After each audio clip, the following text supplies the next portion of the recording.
Good afternoon, everybody. And I know it is quite exhaustive without taking any breaks, but I think it is important to be on time.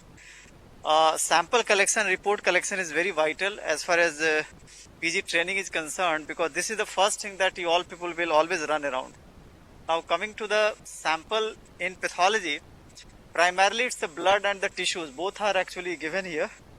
And samples in the routine hematology, anticoagulation is required, and special hematology, in addition, other types of samples are also needed. First of all, the one thing which I would like to clarify, there is a difference between serum and plasma, which I think biochemistry people will also stress upon. Serum is primarily their domain, which is actually done once you have collected the sample without any anticoagulation, and after centrifugation you separate out the serum.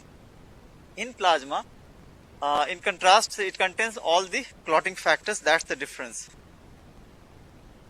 So far as the type of sample which is important is the venous sample, which is very important to collect, and it is the most satisfactory, and site wise it is anticubital vein.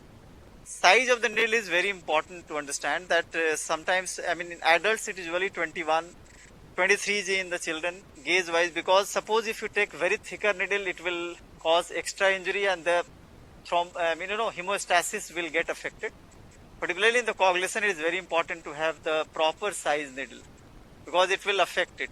Similarly, if you take very thin needle, RBCs, when they are passing through very thin needle, that will also get hemolyzed. So this is very important to understand.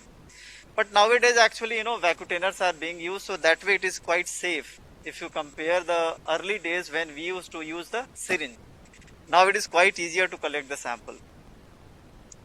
This is just one, illustration how it is being done, both by the classical way, and the second, the right diagram is towards the, you can see that by using the vacutainer.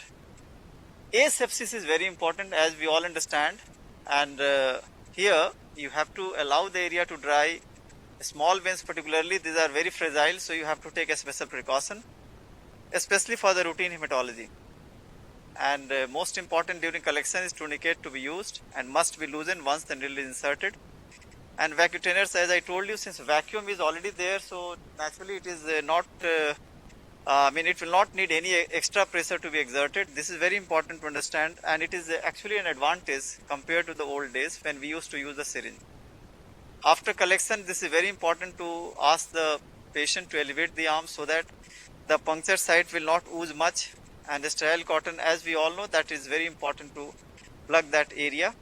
Hemolysis must be avoided. This is the one point which I would like to again stress upon, because if you take in hurry, if you exert the extra pressure, if you use too fine needle, these are the one things which needs to be avoided, which thankfully I think most of the things have been taken care of once we use the vacutainers nowadays. In the infant, particularly outer medial and lateral position, because it should never be collected from the central plantar and posterior curvature, particularly when you are collecting in the neonate or in the pediatric sample, because it will damage the underlying tarsal bone. One illustration for that. Now, it is important to maintain the draw order when multiple samples are to be drawn from the patient.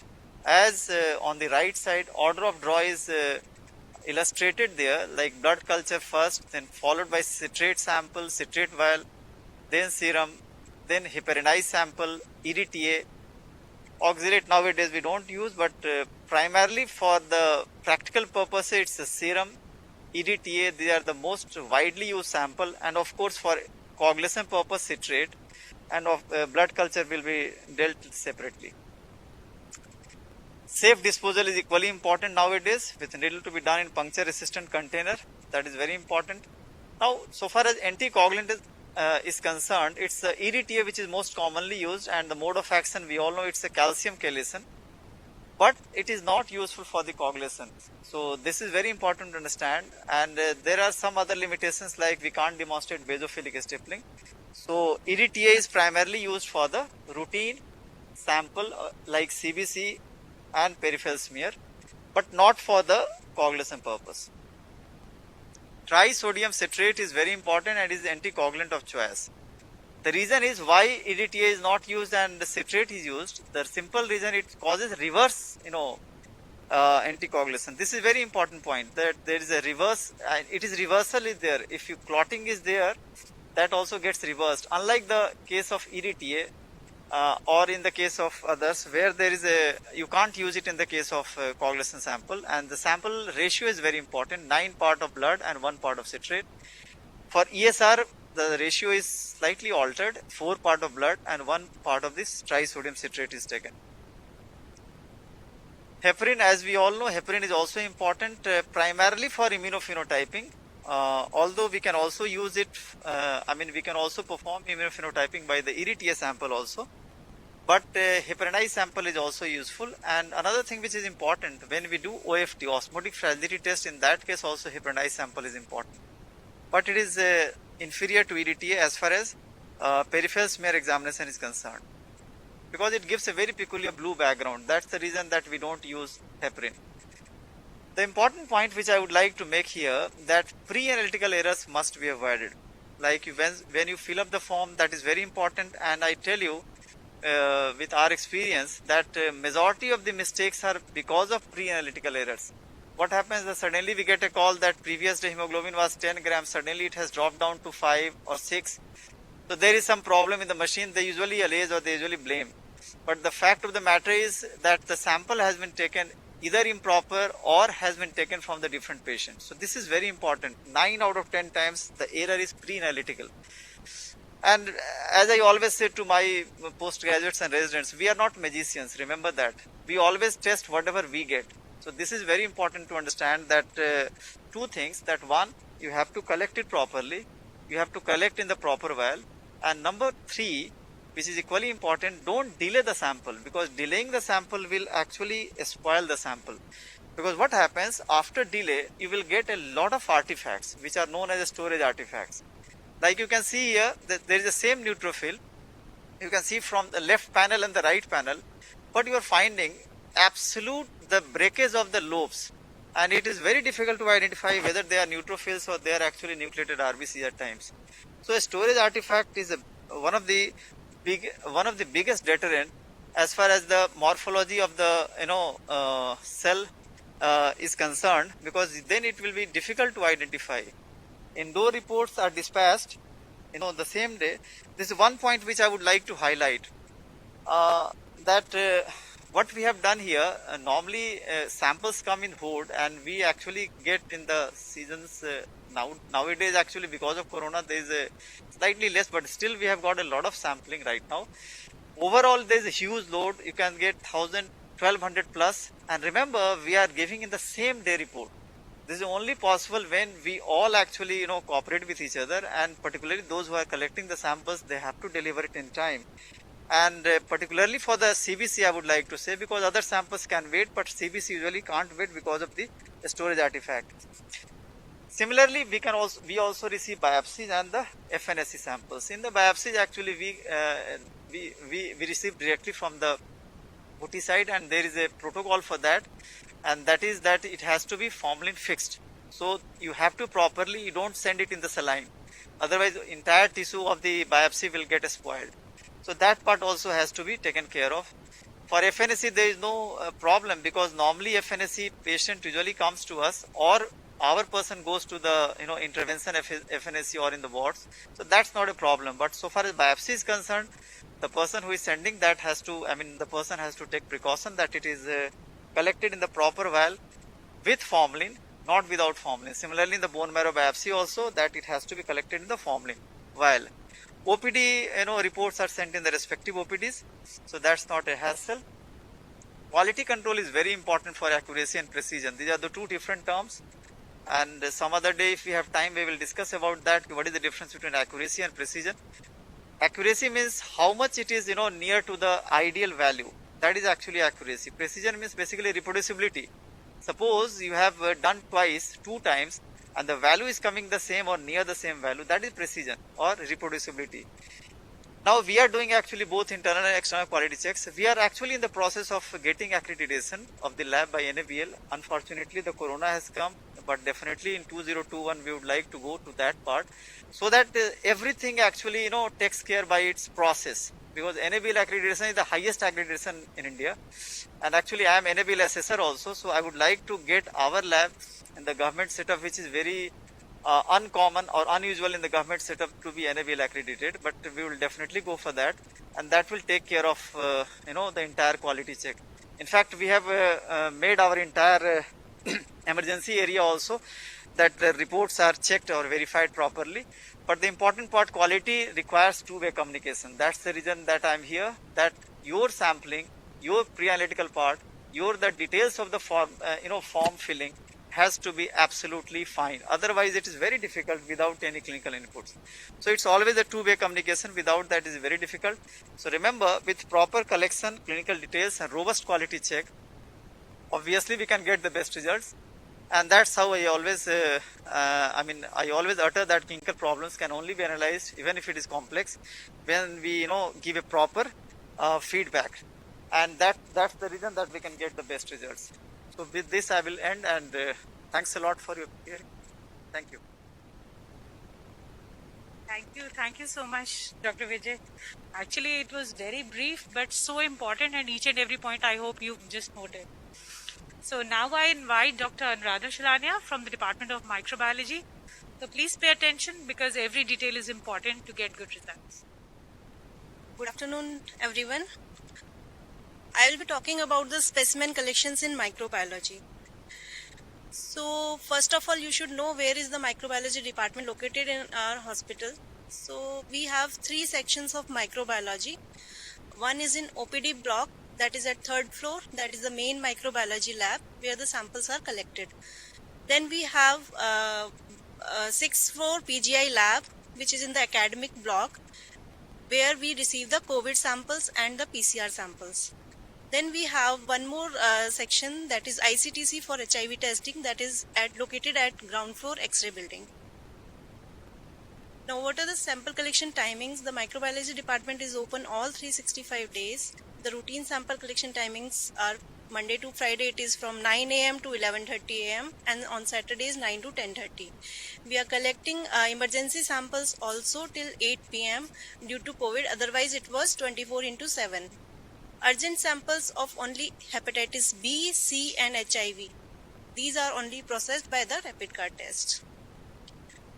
Now, whenever you think you have to collect a specimen, first of all, you must think, are you really suspecting an infection? And if so, then what is the nature of infection? Whether it is bacterial infection, viral infection, mycological or parasitological infection. Because depending upon the nature of infection, you will select the sample which has to be collected. Now, which tests are your priority? Like in bacteriology, you will have to taken care that what is the important test which you need, like it is microscopic examination or the culture or some other rapid car test or some antigen or antibody test. So you have to know the test of your priority. Now, when to collect the specimen? There are certain samples which are collected early mornings, there are certain which are collected night, and some can be collected any time of the day. How to collect the specimen is very important, because in microbiology a quality sample is important for giving quality reports. Now, when you collect a sample, you also need to choose the correct container in which the sample has to be collected. All microbiology samples have to be collected in sterile containers. Now, along with the samples, you need a proper written request, which is essential, with complete requisite details on the test requisition performed, because incomplete details will give us problem in the clinical correlation of the results. Now, what all information should be there on the requisition performer? There should be all patient details like name, age, sex, CR number, OPD, ward, also mention the ward number or from which department, which OPD you are sending the sample, sign and stamp of requesting doctor. Along with these details, we need clinical details as well, like what are the symptoms of the patient, what is the provisional diagnosis you are making. If it is an IPD patient, then what is the duration of hospital stay? Or if the patient is complaining of fever, then what was the day of onset of the fever, details of antibiotics administered by the patients, if any. Then if this is the second sample, then what were the previous reports of the patients. So these will help us in making the correct diagnosis. Now there are certain separate requisition forms for these diseases. Like for dengue and chikungunya, we have a performa which is provided by National Vector-Borne Disease Control Program. So we need that performa to be filled with the samples. Then for hepatitis and PCR test, we have a departmental performa that needs to be filled with these samples. And for CBNet, that is for tuberculosis, we have a separate performa which is provided by National Tuberculosis Elimination Program. So that has to be filled up with this test. Collection of specimen for microbiological tests for all cultures. It should be done ideally before starting antibiotics, because otherwise there will be problem in the growth of the organisms.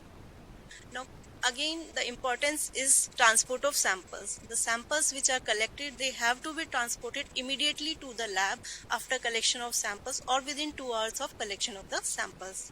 If there is any delay, like sometimes you collect the sample in the night, like for such samples, for CSF and blood cultures, these should be stored in an incubator at 37 degrees centigrade or at the room temperature. These samples never should be refrigerated. Other samples you can keep in the refrigerator. Now when we receive the samples in the laboratory, there are certain rejecting criteria, like if the sample is collected in an improper container, or there is insufficient quantity of the sample, or the sample is hemolyzed, or the form is not completely filled, if it is a leaking sample, or visibly soiled form is attached along with the sample, or there is mismatch of information on the label and the request form, and if there is inappropriate transport temperature, excessive delay in transportation, specimen received in a fixative, or it is a dry specimen. So these samples are rejected from the laboratory and we need a repeat sample for these samples. Now coming to the sputum, there are various kinds of samples which are received in microbiology, like sputum sample, CSF sample, other body fluids, blood culture, stool samples, pus samples, variety of samples. So coming to sputum sample, preferably a early morning coughed up sputum is the preferred sample for microbiological culture and for TB also. For TB we need 2 consecutive samples. One has to be early morning sample and 1 spot sample. These samples are collected in sterile wide mouth container with screw type cover, and if you are requesting for gram stain, then please mention what disease you are suspecting, because that will help in the findings which are seen on the gram stain. We can correlate those findings with the clinical details. Now coming to the throat swab, if you are sending a throat swab for culture, the sample is to be collected with sterile swab by swabbing the tonsillar area, posterior pharyngeal wall, or the inflamed area of the throat without touching the oral area. And try to, if there is any pus or membrane, try to include that in the sample. You need to send at least 2 swabs, 1 for culture and 1 for staining.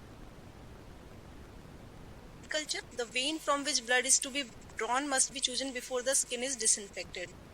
If a patient has an existing IV line, then blood should always be drawn below it, because blood drawn above the line will be diluted with fluid being infused. Clean the site from inside out in a circular pattern, first with 70% alcohol, let it dry, then clean it with povidone iodine and collect venous blood. Ideally, paired blood culture should be sent from different sites from non-continuous veins before starting antibiotic therapy. These are the blood culture bottles which are provided by Department of Microbiology. These bottles are for the automated blood culture system. So the green bottle is for the adult sample collection, and for adults 5 to 10 ml of blood is to be collected and inserted into the bottle. For pediatrics, the yellow colored bottle is there, that is PF plus bottle, in which 0.5 ml to 4 ml of blood sample is to be collected. Now coming to urine culture, the requisite performa, if there is any history of catheterization, renal stones or any comorbidities, this should be mentioned on the requisite performa. Mention whether the sample is collected from the catheter or it is a midstream urine sample or a suprapubic aspirate, along with the timing of the collection, whether it is early morning sample or not. Patient should be instructed to clean the periurethral area well with a mild detergent to avoid the contamination. After this, the patient should retract the labial folds or glans penis, begin to void and collect a midstream urine sample. Now, this sample has to be collected in a sterile universal container. The transport to the laboratory should be immediately. If there is delay, you can keep it in refrigerator for 2 hours. In catheterized patients, the catheter is to be clamped above the distal end to collect freshly voided urine. Then the tubing is cleaned with 70% alcohol. Under all aseptic precautions, the urine is aspirated with needle and syringe and it is transferred into the sterile container. The urine sample never to be collected from the urine bag. In case of infants, the urine sample is collected by suprapubic bladder aspiration. First, the proper skin preparation is done, then the urine is withdrawn directly into a syringe percutaneously inserted needle. The bladder must be full before performing this procedure. Now, coming to pus culture, please mention the source and site of sample taken in case of pus. Aspirated samples are preferred. The swab, they are better than the swab samples. Clean the wound area with normal saline and then collect the pus sample on a sterile swab stick in sterile test tube, which is provided by the Department of Microbiology. Pus swabs, these should be visibly charged with the pus. However, express pus samples are preferred. And if you are collecting swabs, then collect at least 2 swabs, one for culture and one for staining. If it is collected by IND or FNAC, it should be directly transferred into a sterile container. Please do not send samples collected in syringe with needle. Don't send the syringe with sample. And do not collect pus from the dressing material because that will only give contamination. Send separate form for Jaden staining and gram staining. Coming to conjunctival swab, the purulent material is collected from the surface of lower conjunctival sac and inner canthus of the eye, which is collected on a sterile swab for cultures. And both eyes should be cultured separately. Coming to CSF and other body fluids, CSF is sent for culture sensitivity or the antigen detection for both bacterial or fungal, like for Cryptococcus. So give relevant clinical history and details of CSF cytology if you can provide on the requisition per forma. Never refrigerate CSF sample if there is any kind of delay in transport to the laboratory. Collect CSF by lumbar puncture with taking all aseptic precautions and to prevent introduction of infection. Coming to stool sample, if you are sending this sample for culture and sensitivity, then collect the sample in sterile container. At least 2 to 3 gram of the sample is to be collected and take care that it should not be mixed with the urine sample. In case of infants, rectal swab is collected. The swab is inserted into the rectum. It is rotated gently and it should be visibly charged with the stool sample. Now, if you are sending for modified Jaden staining, then we can look for acid-fast usage. So, on the requisition per forma, you have to mention that this sample is for modified Jaden staining. Coming to the samples for mycology, when you are collecting the sample through the suspected fungal infection, then this area should be cleaned with 70% alcohol, let it dry. Then you collect the skin or the nail scraping, clipping, and in the clean paper or in a sterile container. If it is a hair sample, then it should be cut short and epilated with the help of forceps along with the hair roots. For corneal scraping, a sterile kit is given by the department. So it should be collected from the department and then the sample is directly transferred to lab after inoculation on the kit. Biopsy or tissue specimens should be sent in sterile saline, never in the formalin. Now, if you are sending samples for serology or immunology, at least 3 ml of venous blood in plain vial collected with aseptic techniques should be sent. Do not collect blood from the IV catheters, and hemolyzed samples will not be processed for serology or immunology. HIV, as I told you, it is we have a ICTC center in the X-ray building ground floor. So whenever the patient comes, we take a consent form which should be signed prior to the test. The collection timing are from 9 to 11:30 Monday to Friday and 9 to 11 a.m. on Saturdays. All needle stick injuries should report to the ICTC center for counseling and testing of HIV. Now CD4 count and CD4 counts also, the test sample is collected in the X-ray building only at the ICTC center from 9 to 11:30 a.m. and this test is done only for the HIV positive patients. For indoor patients, sample should be sent in vacutainers, that is EDTA vial, which is provided by the department along with the completely filled form. Now for PCR, the sample should be accompanied with specific PCR form available, which is available from the Department of Microbiology. These samples are collected in EDTA vials and request form must be accompanied with the payment slip. PCR is charged in our lab, so there is a payment made and that slip has to be attached with the request form. It is free for the CGHS card holders for thesis cases and in special cases which are being forwarded by the head of departments or the MS office. PCR for H1N1 is free of cost. Samples are to be deposited at the 6th floor microbiology lab, PGI building. Now coming to COVID testing, we are doing 3 tests for COVID, that is RT-PCR, TrueNet and serology. For RT-PCR, you need to send nasopharyngeal and throat swab in viral transport media, and for TrueNet, you need to send throat swab in viral transport media, which is provided by the Department of Microbiology. For RT-PCR sample, the triple layer packaging is important for transport of samples with a maintained cold chain. The TrueNet samples need triple layer packaging, but there is no need of maintaining the cold chain for TrueNet samples. For serology, we need blood in plain vacutainer and it should be transported to the microbiology lab. All these samples are received at 6th floor microbiology lab. Now, as I told you the throat swab, I have already told you the method of collection. You need to collect the nasopharyngeal swab as well. The swab for collecting the throat swab and nasal swab are different. Nasal swab is little thinner and flexible. So you need to ask the patient to tilt the head backwards and you insert the nasal swab through the anterior nares and you reach up to the posterior nasopharynx. There you leave the swab for 1 to 2 seconds, then you take it out and put that swab into the VTM. In one VTM, you put both throat swab and the nasopharyngeal swab and screw cap it tightly. Then after taking the sample, while taking the sample, you have to wear the complete PPE. After taking the sample, you screw cap tightly the vial, then you cover the neck of the vial with the cello tape, and then this is the whole VTM tube. It is covered with the tissue paper which acts as an absorbent material, and you tie a rubber band over that. Then this primary container, it goes into the Ziploc pouch which acts as the secondary container. Now this Ziploc pouch is again tied with a rubber band and is kept in the ice box, where the gel packs are also there to maintain the cold chain. So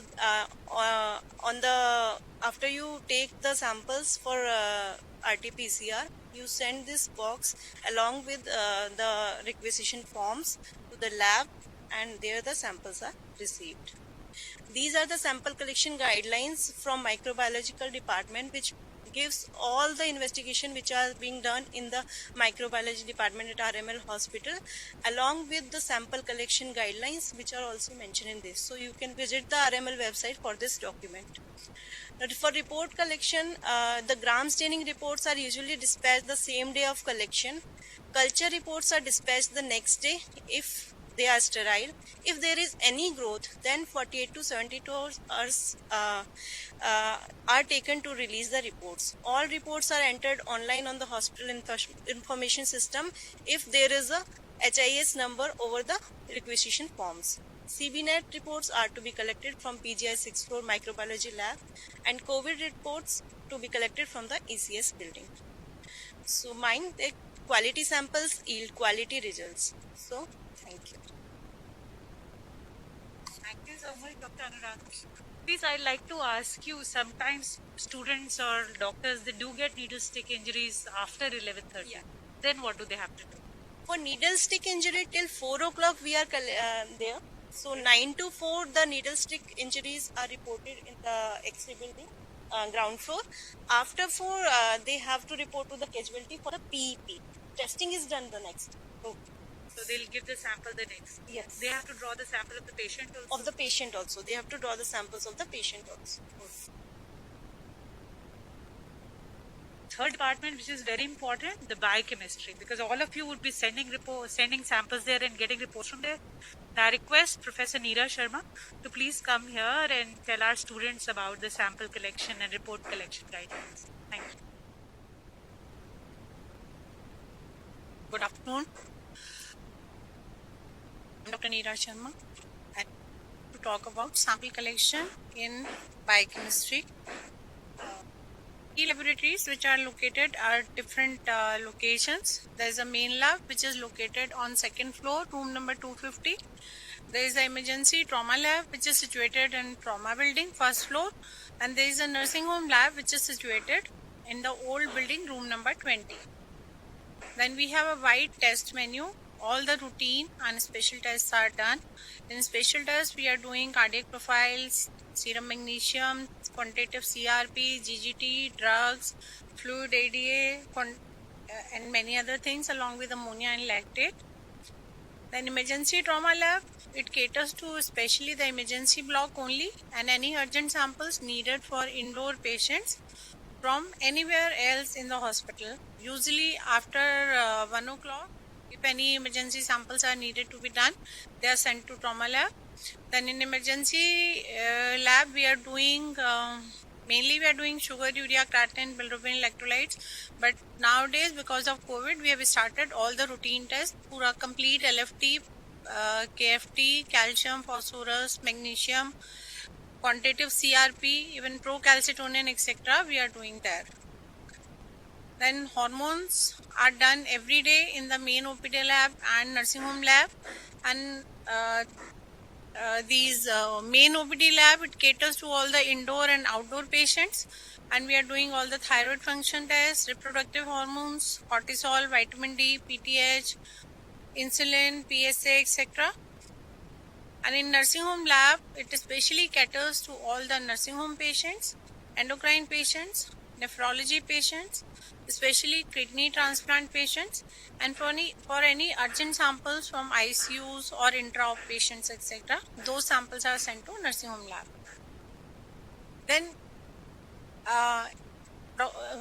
Dr. Vijay from pathology and Dr. Anuradha from microbiology have already discussed how to collect the samples.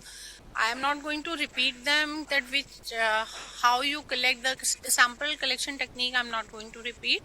But first of all, it is very important that all the tubes in which you are going to take the sample should be properly labeled with all the information, which should contain patient name, CR number, ward number, bed number, and name of the tests which are to be performed in that sample. Nowadays we have started with LIS, so samples has to be barcoded, and these barcodes to be put on requisition as well as on sample tube.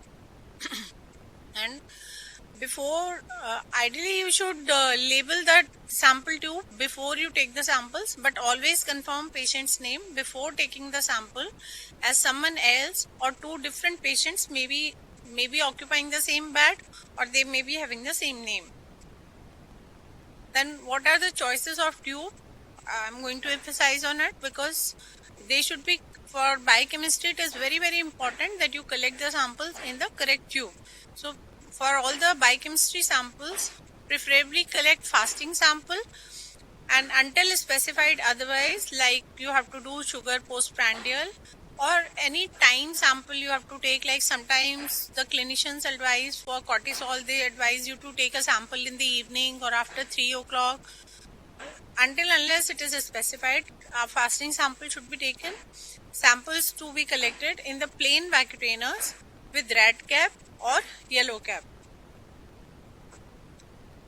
For plasma samples in biochemistry, we are mostly dealing with the serum samples which are to be collected in the plain vials as I specified in this slide.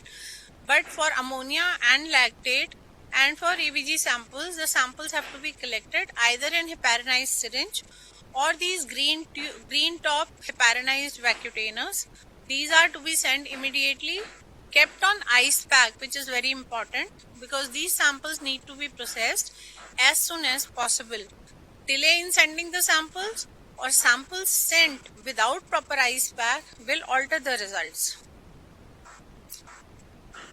Then how you need to collect the samples in vacutainer? Please always remember that a minimum sample volume is required to do all the tests in biochemistry or in any other lab also. So minimum volume required is around 3 ml. Vacutainers should not be opened for sample collection as by the name you know it is vacutainer.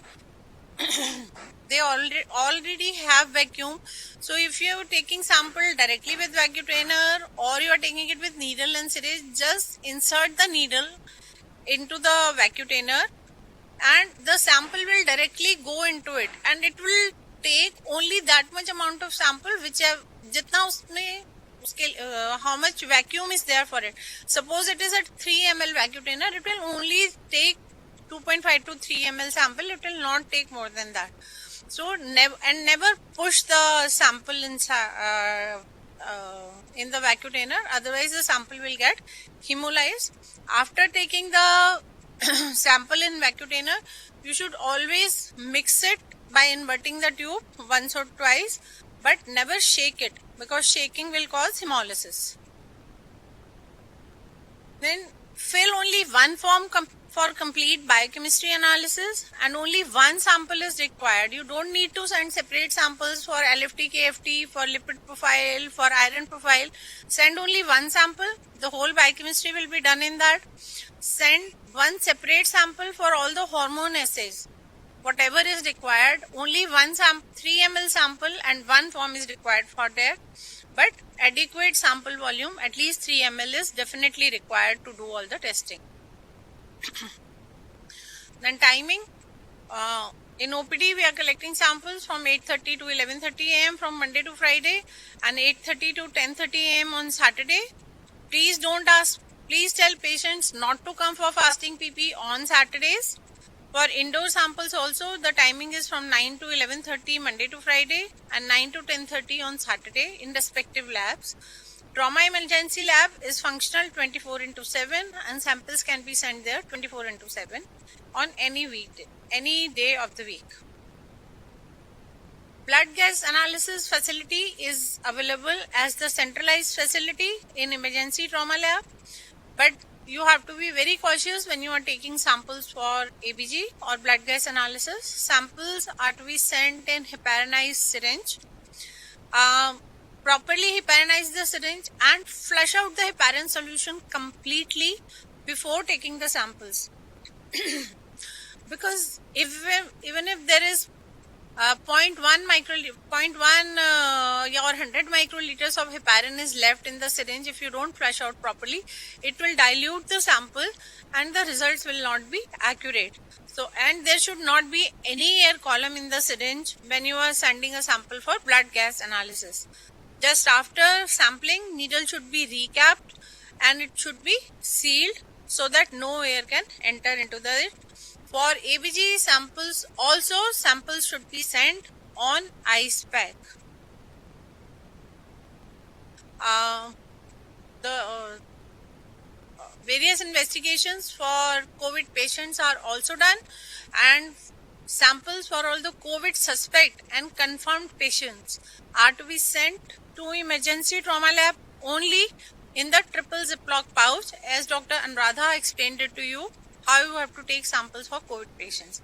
Then requisition forms and samples, they are to be packed separately in separate Ziploc pouch so that the requisition forms don't get soiled. For report collection, all the reports for admitted patients are dispatched on the same day in the evening to respective wards and handed over to nursing staff in the wards. All the reports for OPD patients are dispatched to respective OPDs next day in the afternoon. These reports are also handed over to nursing staff in each OPD, and who give these reports to the respective patients. Then reports can also be checked online on hospital information system if patient ID number is written correctly. Like if you have written proper OPD number along with the year, because it's a common mistake that we write only last 4 or 5 numbers of the OPD registration number and don't write the year. Initial 4 digits 2012, 2020. This is basically the year in which the patient gets registered. So the whole registration number is important. Same as with the CR number also, the patient's admission number, that you have to write it correctly. And if you write correctly, you can check all the reports online on hospital information system. No duplicate reports will be issued from the department.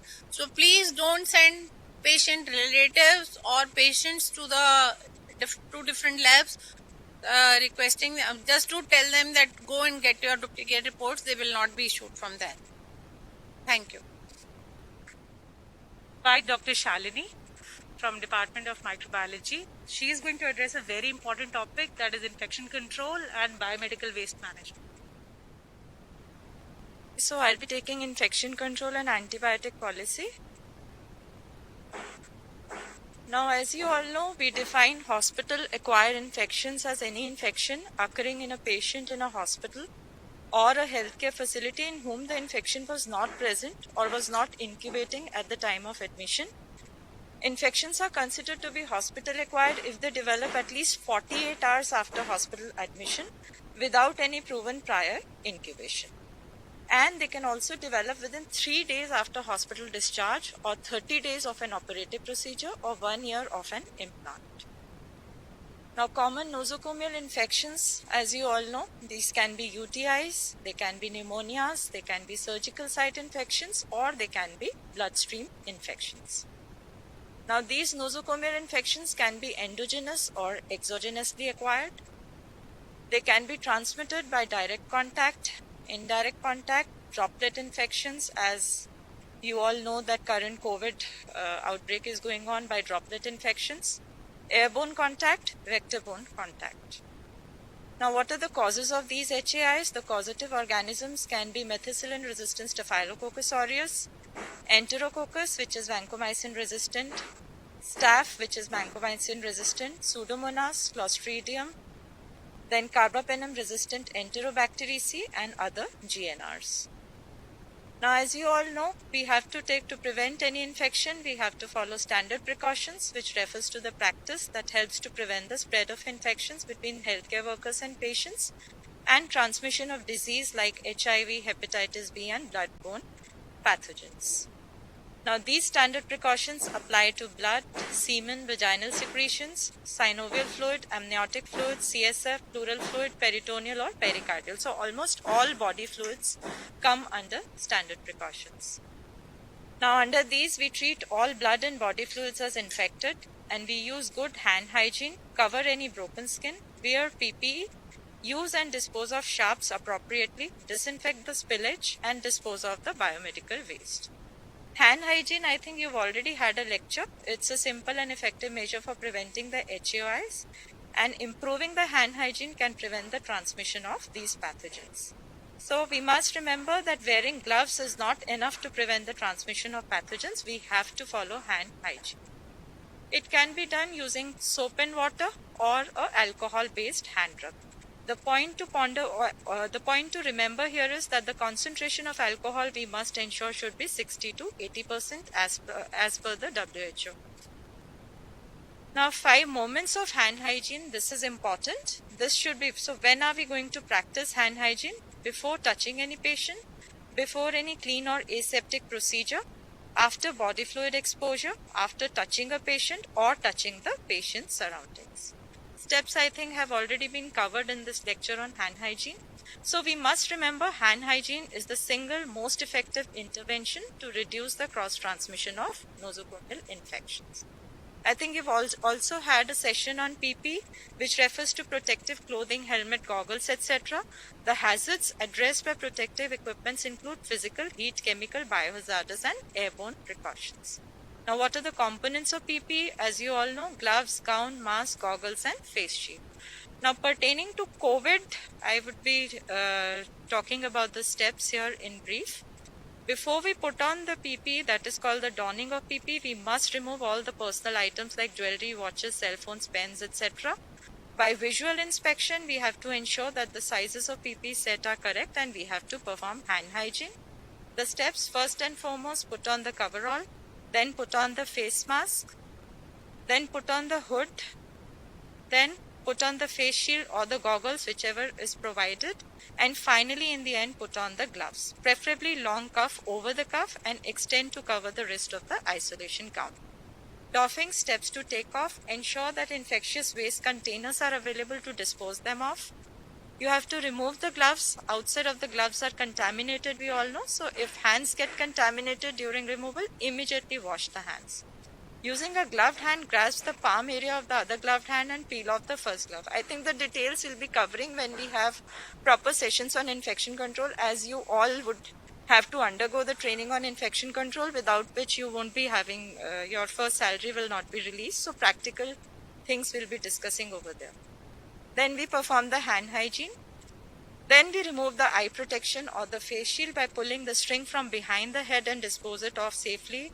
If the item is reusable, we have to place it into the designated receptacle. And finally, in the end, we perform the hand hygiene. Then for removal of the coverall, we remove the head, the hood away from the head by pulling it from the back using 2 fingers, and then unzip the coverall without touching any skin or scrubs.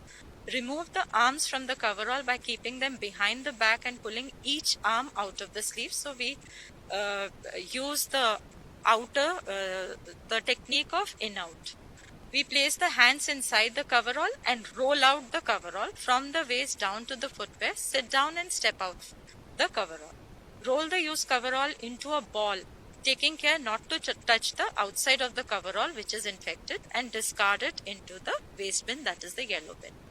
And then perform the hand hygiene. Remove the mask. Important, while removal of the mask, it's important, grasp the bottom ties of the elastic of the mask or respirator, then the ones at the top, and then remove without touching the front and discard into the yellow receptacle. So important over here, remove the lower one first so as to not make it hang on the neck. Then wash the hands, as the steps have already been discussed. An important component for all of you is needle stick injury, because you've just entered the hospital, so there is risk of you people getting such sharp injuries, so you have to be very careful. A needle stick injury is the result of an accident with a needle. These injuries can occur at any time when people use or disassemble or dispose of the needles. And as you all know, if you look at the transmission rates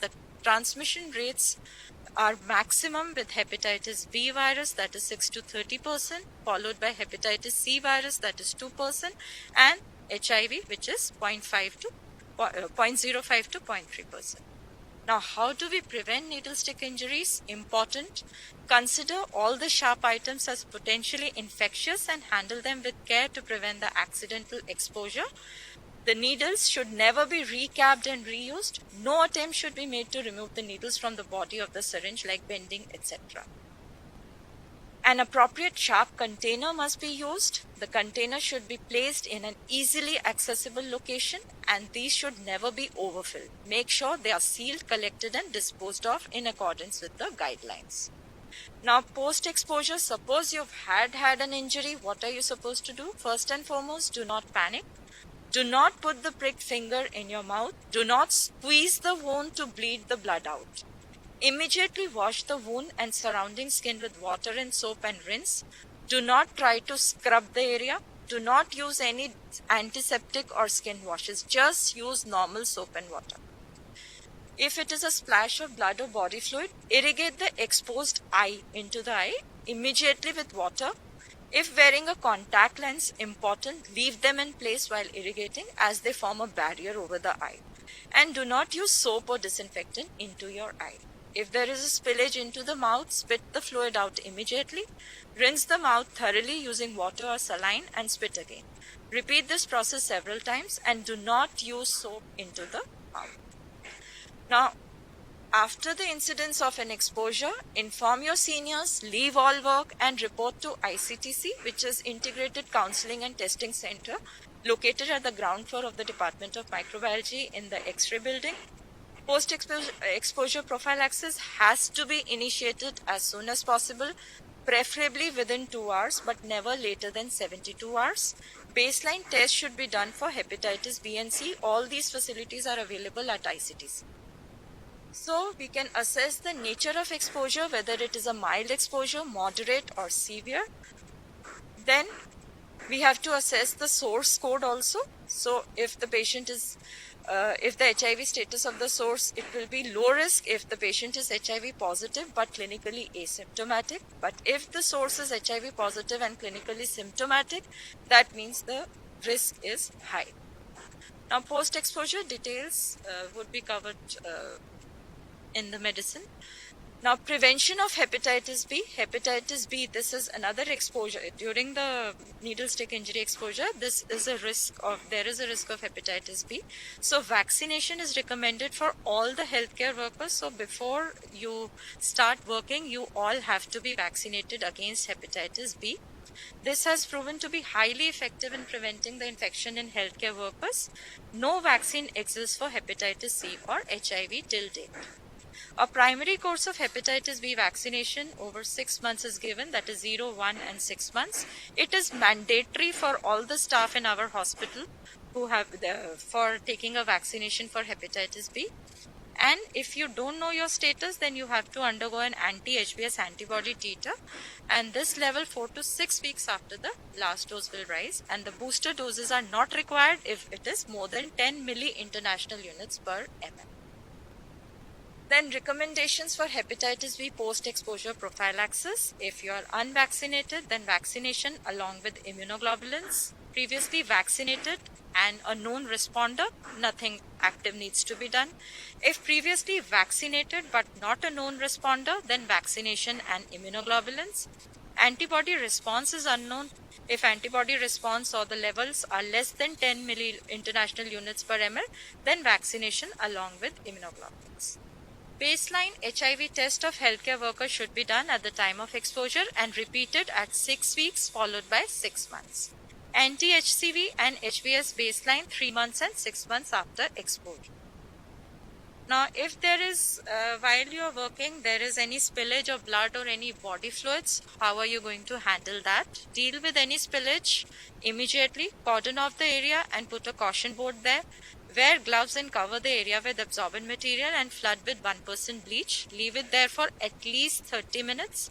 Again, wear gloves, lift the material and place it into the discard bin, and then get the area thoroughly mopped with soap and water. Then an important component of infection control is antibiotic policy, because we have emergence of so many drug-resistant pathogens in the hospital. It's an era of MDR pathogens. So every hospital needs an antibiotic policy. Now, over the past decades, bacteria pathogenic for humans have evolved towards drug resistance, and this has two key steps: emergence and dissemination of this. So unless actions are taken to contain them, the world could be faced with pan-resistant bacterial strains. Antibiotic resistance it's increasing not only the cost but also the severity and death rates. Misuse of antibiotics off the pharmacy counter without any licensed prescription is another cause, and poor environmental sanitation and nutritional deficiencies in host enhance the risk of dissemination. So, the antibiotic policy, it should be through an antibiotic management team which should develop a local antibiotic policy based on the national recommendations, and it should be multidisciplinary and it should be revised every year depending on the sensitivity pattern. So prerequisites should be based on local antibiogram which can be procured from the microbiology laboratory. It should be syndrome or disease based, should specify the type of clinical setting. Like OPD, we have a separate antibiotic policy. For ICUs, we have a separate rationale. It should involve the treating physicians to bring the stewardship. So process of development, we do the surveillance of AMR, cumulative antibiograms, develop an antibiotic policy, and develop standard treatment guidelines, and we follow the stewardship. So these are few areas for which we have formulated the antibiotic guidelines. The details are available at the hospital website. Thank you. Okay, so next component of this lecture is biomedical waste management. What is biomedical waste? It's any waste which is generated during diagnosis, treatment, or immunization of human beings, in research activities, or in production of testing of biologicals and animal waste from slaughterhouse or any other similar establishment. Now, this waste can, this healthcare waste can be non-infectious and infectious. Only 15% of the waste is infectious and 85% of it is non-infectious. Infectious waste comprises of sharps and non-sharps, plastic, disposable, and liquid waste. Now, what is the need of having this biomedical waste in the hospital? Because there is a potential health risk from biomedical waste of AIDS, hepatitis B and C, gastroenteric infections, respiratory, bloodstream infections, skin infections, radioactive substances, and intoxication. So, who are at risk? All of us are at risk who are working in the hospital. Now, as per the Biomedical Waste Management Rules 2016, the categories have been 4. These are yellow, red, white, and blue. This is important for you people to follow. Now, yellow bins, we'll be putting the soil, linen, contaminated gowns, drapes, pathology waste, human anatomical waste, disposable culture plates, bandages. So, all non-plastic infectious waste goes into the yellow bags. Coming to the red category, tubings, bottles, IV tubes, catheters, urine bags. So you can see these are all plastic waste along with gloves. So these all go into the red bin. Then we have a white translucent category that is for sharps, that is puncture proof. The container has to be puncture proof, leak proof, tamper proof. So what are we going to discard into these? Waste sharps like metals, needles, syringes with fixed needles, needles from needle tip cutter, scalpel blades, and also discarded and contaminated metal sharps. Then coming to another category, that is cardboard boxes with blue colored markings. In these we are going to discard the glassware, that is broken or discarded contaminated glass, including the medicine vials and ampules except those contaminated with cytotoxic waste, and the metallic body implants. Now, segregation and safe storage is the most crucial step. It is done at the point of generation by segregation. That will reduce the treatment cost and the impact to the community. Transportation, untreated BMW waste will be transported in a vehicle authorized by the competent authority. No untreated infectious BMW should be kept stored beyond 48 hours, and it should be transported within the hospital by the means of wheeled covered trolleys with a biohazard symbol over them. So this is, if you can see, the blue one is the right way of transporting. It is a covered trolley with the color coding biohazard sign and no overloading. So, and it has to be away from the patient care areas. So this is the biomedical waste van which comes and picks up the biomedical waste. These are the posters which you will find displayed in the hospital at each and every place to guide you which category, what you have to discard. And these are certain signs which are used on these bags. Now, coming to COVID, there are certain guidelines related to biomedical waste which you must follow and understand. CPCB issued guidelines to manage this waste initially in March, and the latest guidelines were given on 17 July 2020. And as per that, the waste has to be collected in a double layered bag using 2 bags to ensure that there is no leakage. Each container has to be labeled as COVID-19 waste, and the surface of bags have to be disinfected with 1% hypochlorite before handing it over to the carrier. The inner and outer surface of the containers which are being used have to be disinfected with 1% sodium hypochlorite, and these bins should only be used for COVID waste and have to be foot operated at any cost. The workers handling this waste shall wear adequate PPE including masks, splash-proof aprons, gloves, gumboots and goggles. Dedicated trolleys labeled with COVID-19 are separate in temporary storage room for handling over to the authorized staff. These trolleys again have to be disinfected using hypochlorite. And CPCB has developed a new COVID waste tracking app whereby all the hospitals who are generating the COVID waste have to update the data in real time. Thank you. Thank you, Dr. Dr. Shalini. I think all the students can get their, Dr. Shalini, they can get their hepatitis shots from the hospital. So whom do they have to contact?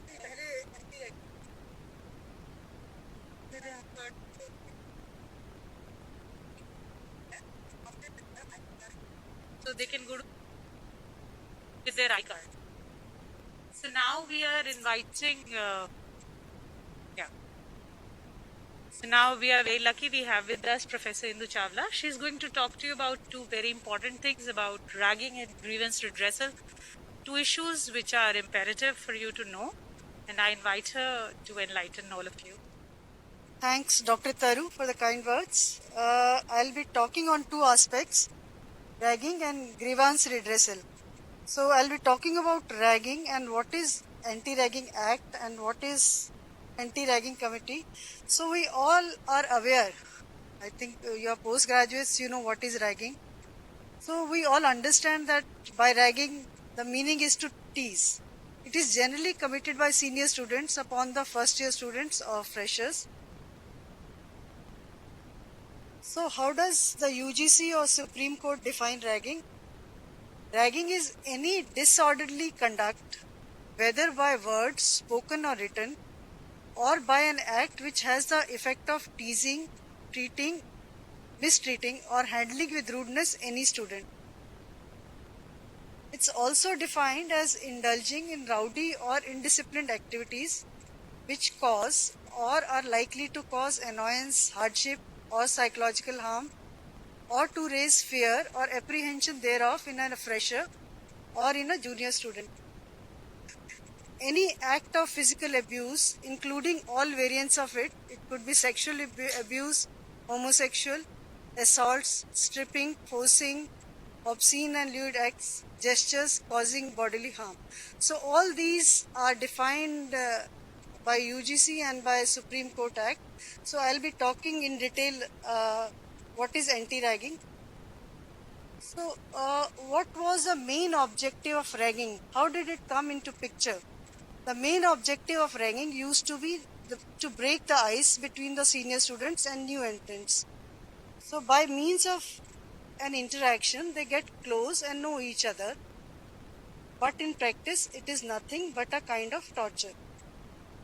So what are negative effects of ragging? Why are we talking of anti-ragging committee? What happens? The victim retracts into a shell. A student joins college with hope and enthusiasm and gets demoralized. It adversely affects psyche of a student. He may drop out. He may, the student who protests, like he fears that he might face ostracism from seniors. And we have read in newspapers about extreme cases. Is ragging worldwide or confined to India? Ragging is supposed to have its creation in certain European countries, where seniors played practical jokes at the time of welcoming freshmen to the institution.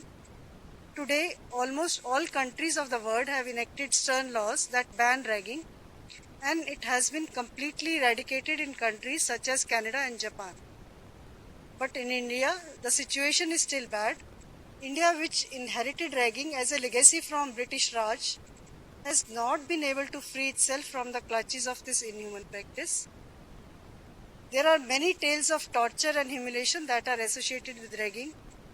The truth is, all of us are aware that in some cases, ragging has occasionally ended in fighting, serious injuries, and even deaths, leading to the ruin of some brilliant careers.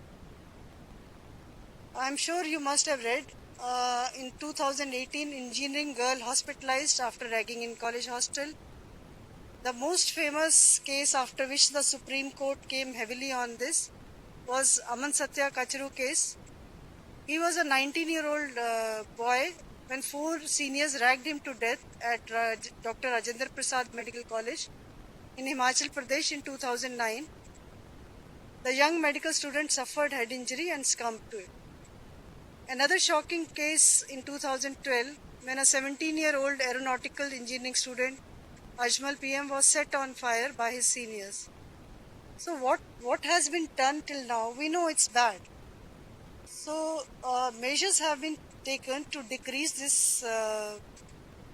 ragging and its menace.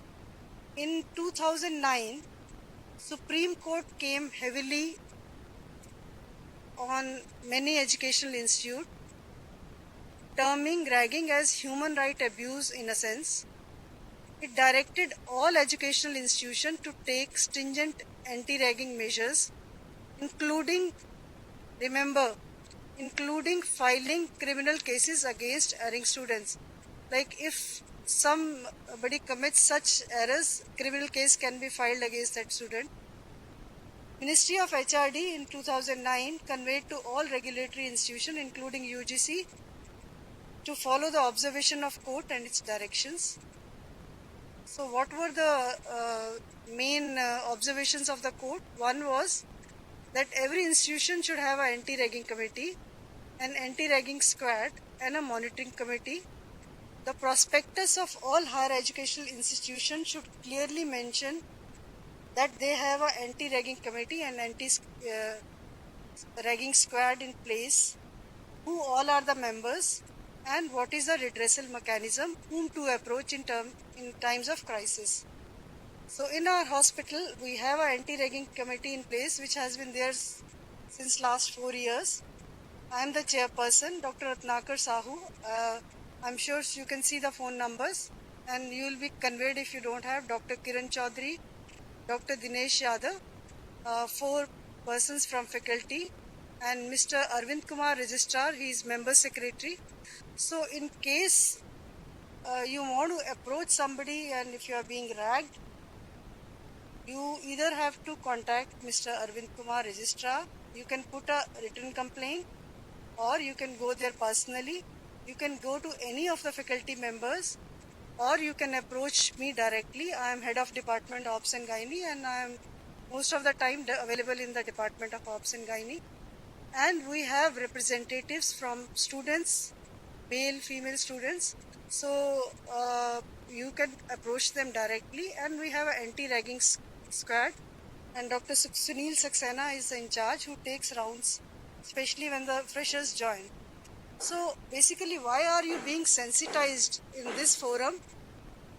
Don't rag and don't be ragged. Don't allow yourself to be ragged. Following the recommendation of Supreme Court, UGC has been revising its guidelines from time to time. 2016 again, it asked all educational institutes to have a regulation in place, and it has a website, and one can go onto the website directly and file a complaint. And if you are not sure where to file the complaint, you can go to UGC website, and there is a column for ragging, and you can file the complaint, as I told you earlier, or within the institution you can file the complaint. Then in 2019 again, these have been revised, and UGC has told all educational institutes to have zero tolerance, a ragging-free campus, constitution of anti-ragging committee, anti-ragging squad, setting up of anti-ragging cell, and installing CCTV cameras are some of the points which have been told. But the main thing for you is that you should be aware that we have a committee in place and we are functional. And if you approach us, we usually try to solve the problem within few days. And this is the UGC helpline. I mean, it looks like this. So you can log into it and file a complaint. This is the most important, that if you rag somebody and it comes to the notice of anti-ragging committee, so what all punishment can be given? I told you that if it becomes a criminal case, an FIR can be lodged. Otherwise, even teasing or something else which annoys any student, so admission can be cancelled. These are from UGC: cancellation of admission, suspension from attending classes, withholding scholarships and other benefits. You can be debarred from appearing in exam, withholding results, suspension from hostel, restriction from institution for a period of 1 to 4 years, expulsion from the institution if the crime is such that it has really harmed somebody, and fine up. So depending on what has been done, the punishment is decided accordingly. And in our campus, we have zero tolerance to ragging, and when undergraduates join, usually we put up banners and posters for zero tolerance to ragging, and we make them aware. Like last year, we showed them few documentaries also because we had more time, but due to constraint of time, I am not showing the documentaries. But in our institution, we have zero tolerance, and most important, since only first years are attending, ideally actually senior students should also join this sensitization program. All of you, I don't know how many have filled, but all of you compulsorily have to fill an online form that you will not rag, and your parents also have to give consent that if anything comes to their notice, they'll inform the institution. And this has become compulsory from last year. So for all first year joinees, please, if you have not filled that affidavit, it's available online, and submit it to the office. And otherwise you can come and ask me how to fill the form. Thank you very much. So, here, before we go on to the grievance redressal committee, I invite Dr. Ekta, who is going to be very near and dear to you because she's your president, RDA president, and she's going to take up some topics about the resident issues. Thank you, ma'am. I'm going to keep this very short and brief. I don't have any presentation prepared. I'm just here to talk to you. So good afternoon to all the esteemed faculty who have spoken before me and the first year postgraduate students who have joined us today. I'm Dr. Ekta Yadav, Senior Resident in Department of General Surgery and the President of the Resident Doctors Association of RML. Firstly, congratulations to making it to this prestigious institution. From its very inception in the pre-independence era, since when it was known as Willingdon Hospital, RML has been a force to be reckoned with. From the clinicians to the professors and all the healthcare staff, this place has stood the test of time, and you can be rest assured that you're in extremely capable hands here in terms of your career and your academic and hands-on experience. Our post-graduation program is enviable to say the least, with a lot of experience and great stress on academics. As the RDA, the Resident Doctors Association, our sole purpose is to strengthen and protect you as you complete your tenure here. And we are extremely motivated to protect your best interests. As residents, we have a strength of around 1,200 students, which is including the junior residents, the postgraduate students, senior residents, and candidates of the MCH and DM programs as well. And we have a strength of around 1,200 students here. We are extremely grateful that our medical superintendent currently, Dr. Anna A.K. Singh, has also been the past president of the Resident Doctors Association. So he acutely understands all our basic issues and needs and has been very helpful to us in these past few months.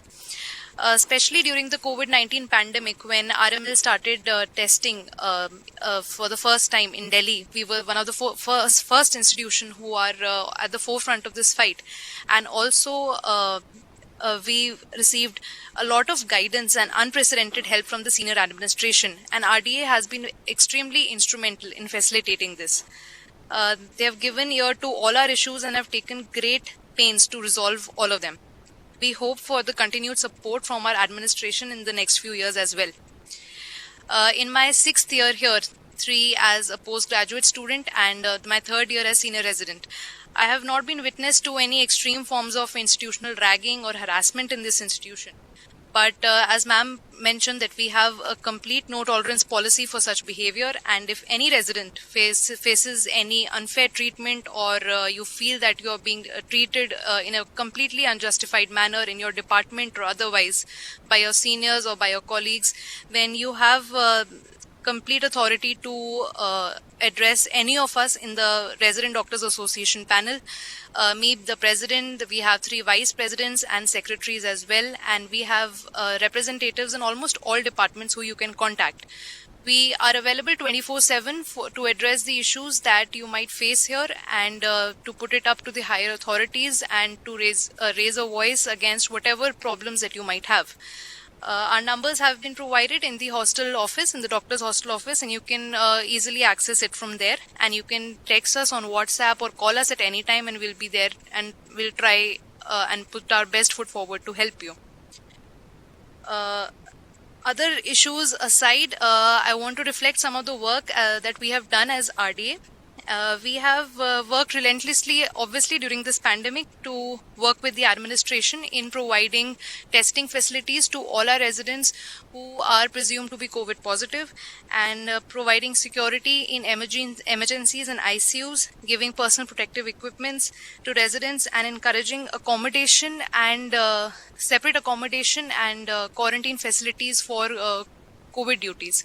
Also, we've been instrumental in arranging for conveyance for all those residents who are coming from far off or from out of state.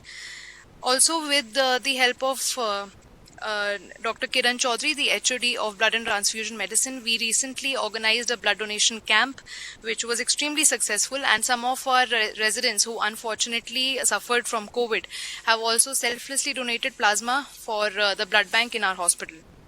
Apart from this, we are extremely proud that our hospital was one of the major contributors to those migrant workers when they were facing a huge crisis in this country. And a lot of departments came up with funds and with a lot of helpful things for these poor migrants in the form of food or hygiene or sanitary products. And we were able to fund a major donation drive for them. RDA also takes care of all sorts of problems related to hostel with the help of the warden, Dr. Samik Bhattacharya. So if you have any problems which are occurring in the hostel, and if you have any dilemma or any problem relating to accommodation, we also handle that. And as they say, all work and no play makes Jack a dull boy. So something that you should also look forward to is the cultural and sports festival that we have been organizing for the past 3 years, known as Revels. If any of you has any talents in the field of dancing, singing, or debating, etc., you are free to exhibit those. And we have a 7-day cultural festival which is full of festivities with a lot of participation from faculty and residents both, and interns as well. There are interdepartmental sports matches and competitions, so you all can take some time off work and enjoy that. 3 years ago, we also launched an annual magazine called known as Sushruta, which is basically run by contributions of poems and essays or any funny anecdotes that you might have. And it is run by the residents, and for this you can even join the literary society of our hospital. All in all, this is an extremely difficult period for you or for anyone else, in fact, to be joining post-graduation in any part of the country. So keeping that in mind, we have collaborated with the Department of Psychiatry to run a 24/7 mental health helpline. So if you're facing any sort of crisis, if you're having some sort of fears or anxiety or some stress or work-related issues, you can, there's a resident who is always on call, and you can ask for special counseling sessions for these difficult times. I hope you have a good tenure here, and we are here to have your back and help you in whatever way we can. Have a fantastic time. Thank you. I'm going to cut it short. Basically, I have to sensitize you that we have a grievance redressal committee in place, and I'll tell you in short what are the function and how did it come into higher educational institute. I'm the chairman of grievance redressal committee. I'm HOD Ops and Gynae, already told you. So I think all of us had grievance redressal in institution even when we were undergraduates, but certain things happened that they were not being taken care of. In 2012, in a landmark happening, Union Minister for Human Resource Development stated that there should be a grievance redressal mechanism in higher educational institution. This was in 2012. So UGC, AICTE, NCT would be requiring all central educational institutions deemed to be universities to have this mechanism in place. So another landmark happened in 2019 that under UGC Act, this was notified, the Grievance Redressal Committee, and functions were clearly shortlisted, like who will do what all comes under grievance redressal, and how many types of grievance redressal committees can be formed. So now we come under the Act, grievance redressal, and the latest stand that UGC has taken is that all educational institutions should have a portal, online portal, where students can upload their grievances directly, or in fact the institution should also have a portal where an online complaint can be made. So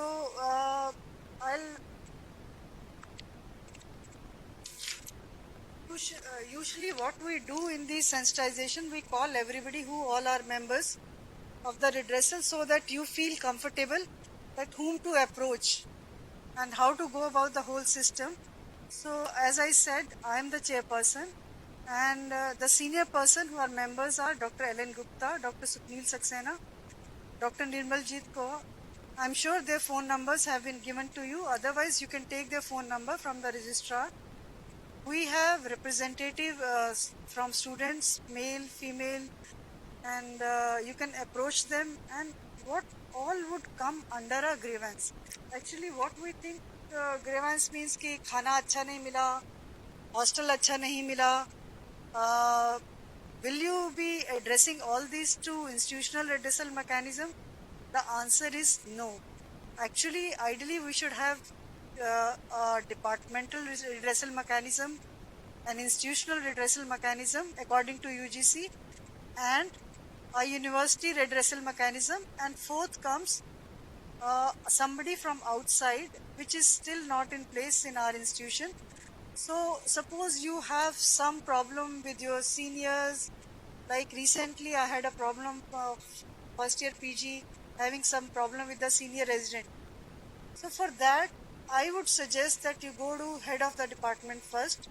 Though we have not formed, according to UGC, departmental redressal committees, but the problems which can be solved at the departmental level, like somebody scolded you or some departmental problem, try to approach the HOD first.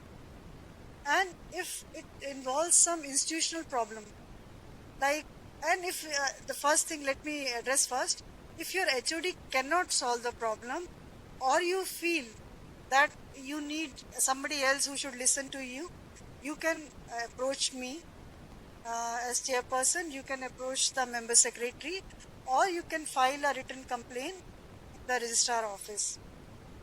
So usually we respond within 15 days and maybe less than that, and you might be asked to appear in person or send some representative, or for some reason you're not, or in these COVID days maybe we can talk on phone if you have some problems, and maybe we'll give you a time that talk to us or come and meet us.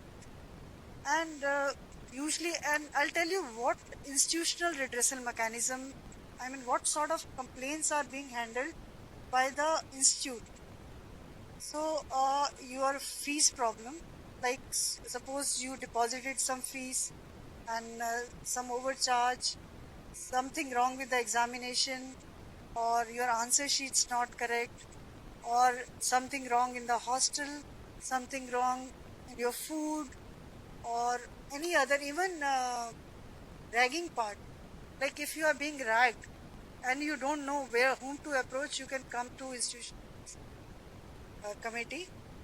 Any other problem, but my suggestion is that since we have not formed departmental redressal committees and institutional redressal committees separately, so approach your HOD first, because we have recently faced few problems, and those problems could be solved by HOD, and the problems came to us and we redirected the students to HOD, and I am available.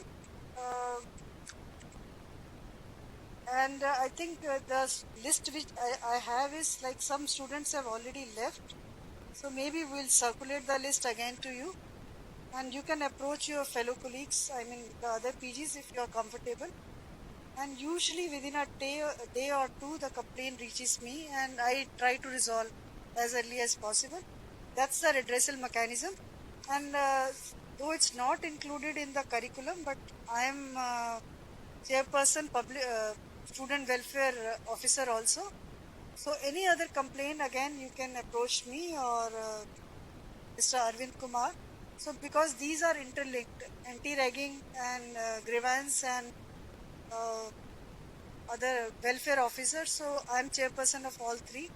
So if you don't understand whom to approach, you can approach me or the registrar, and of course we are there to help you.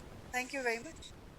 And I think it was a wonderful presentation and a big help to our students who actually need to know whom to address in case of any grievance or any matters, student-related matters.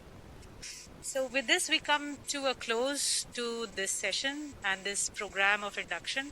I hope all those who attended partly, fully, in whatever manner you did, would have benefited. So there would be many more programs like this from MET. And the next one would be, all of you would have been already allotted guides, and maybe some of you would have already started working on the topics of your thesis. If not, it's okay, but you would be doing that pretty soon. And the next meeting by MET would be on how to write your thesis protocols, because you would need some guidance in that. There are guidelines that come from the university, plus how to search and how to do things. So there would be another meeting on that, and maybe that would be online too. And you are requested to actually attend it diligently in front of your laptop screens or whatever mode we'll see would be feasible, we'll let you know. Till then, thank you all for attending this, and I hope you have a very good stay at RML for next 3 years. Thank you.